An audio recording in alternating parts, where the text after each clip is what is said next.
Welcome back to Yahoo Finance's live market coverage. Now, the coronavirus outbreak has upended U.S. equities trading. The New York Stock Exchange has closed its trading floor, and the Nasdaq has closed its option floor in Philadelphia. Now, all of this happening, of course, as we see market volatility spike. So let's get more on this. And for that, we have Nelson Griggs, president of the Nasdaq Stock Exchange. And Nelson, thanks so much for taking the time to join the show this afternoon. We're excited to have you on. I guess let's start with, give us a sense of what the last 2 months have been like with your entire operations working remotely.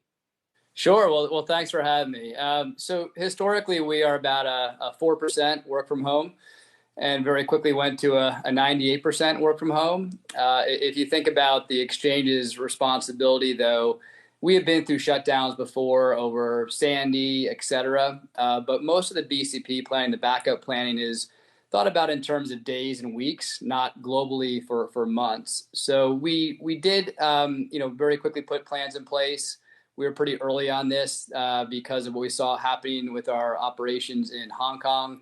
So we have been incredibly resilient. I think not just Nasdaq, but the entire street. I think we all feared the worst in terms of what it would be like to work from home. And it has been really, from a market operations, obviously there's a lot of volatility, but it's been really seamless. Nelson, can you talk about, at a time when there's so much uncertainty and there's so much volatility in the markets, it's spooking a lot of investors out there. What kind of relief measures are you providing to listed companies at this point?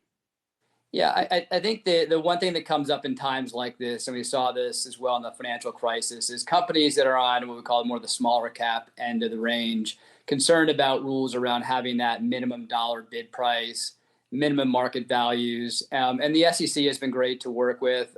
Both ourselves as well as the competing exchanges have come up with plans that have been that the SEC has been very receptive to give temporary relief to those companies, with the idea is that this is probably more of a temporary downturn and then we'll come back. And we saw that in the financial crisis.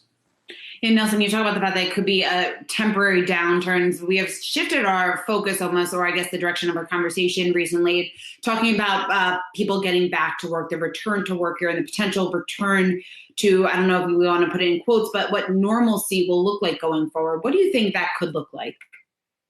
Yeah, I think what's interesting to us is, so we do operate in over 30 countries. So it is a very country by country, and then you get to the U.S., it's state by state. There's a lot of local regulations and rules to figure out about what we actually can do with our employee base. So it's going to be gradual. We are fortunate. Our business is very resilient, so we're not forced to go back early by any means. But our hope is that we see gradually returning to work with a lot of precautionary measures around temperature testing, social distancing. The biggest thing to figure out really are transportation, public transportation, and how do you get a workforce to work. So it's a daily call we have with our executive leadership team to talk about how that could look. But I think we all have to be understanding that it's going to take some time and it's going to be gradual, and we should expect it to be, have a bit of a lumpy effect. So when we talk about returning to work, some of the questions, I guess, that have been raised, I've been reading about, is whether or not U.S. exchange trading floors are still going to be relevant post-coronavirus. And I know the Nasdaq in particular, it's mostly remote trading, you mostly do it all online. But what are your thoughts on that, just in terms of what we could expect going forward and what will be necessary going forward? Yeah, I think we'd separate the equities market from the options market. There's unique components of the options market. We still see value in a floor. But it's been pretty clear during this time with the equities market, most of the volume today is happening away from a floor environment. As is, we measure the quality of trading, and we do feel that Nasdaq does electronic trading the best in the world. But electronic trading better serves investors because there's not really that conflict of interest that we see in the floor-based models for equities. So, we'll see how the floor-based markets, there's really only one left, how it comes back. But I think at this time, investors are actually being served very well with tight spreads, liquidity, and we're seeing the markets operate very, very efficiently. Nelson, I want to get your thoughts on the IPO market because it's come to nearly a standstill over the last several weeks. So how do you think, or how has coronavirus reshaped the 2020 IPO timeline? Yeah, well, it certainly has reshaped it. It hasn't come to a complete stop. We have had 6 healthcare companies, biotechs go public, and we do believe we'll have more. And there actually is a small pipeline developing of companies that were on the cusp of going public in February and March that still have an active dialogue going about a June, July timeframe. But clearly, the biggest challenge for companies when you do go public is you need to forecast your financials for the remainder of the year, the coming year, and that's gotten very hard for many businesses. So we still think there's going to be an IPO market. That's part of the reason why I see healthcare being successful is because the lack of need for forecasting. They're talking about 2 years, 4 years, 5 years down the road for developing drugs. But we do think we'll start seeing the IPO market open up a bit in June, July, August, but be fairly slow.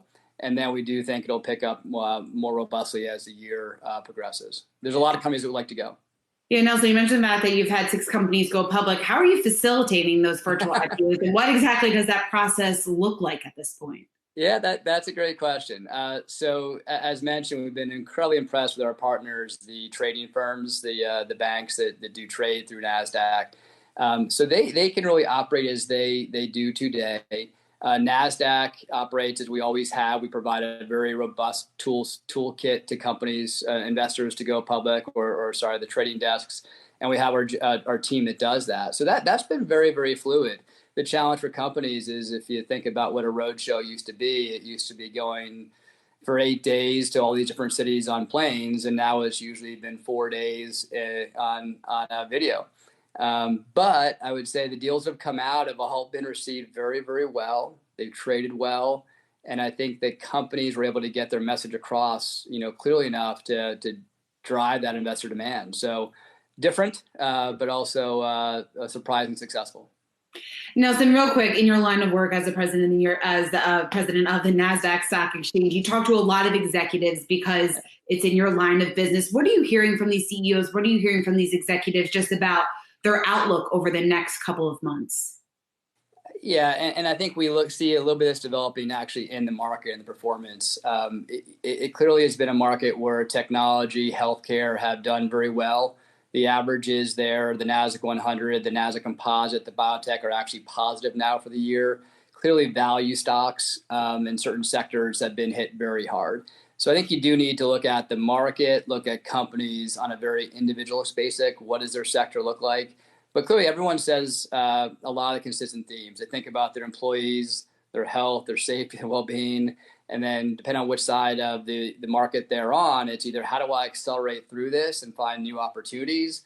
For some, they're thinking about, okay, I need to really conserve cash, find cash, and prepare myself for a handful more quarters or even a year or so what's going to be a slower market for their businesses.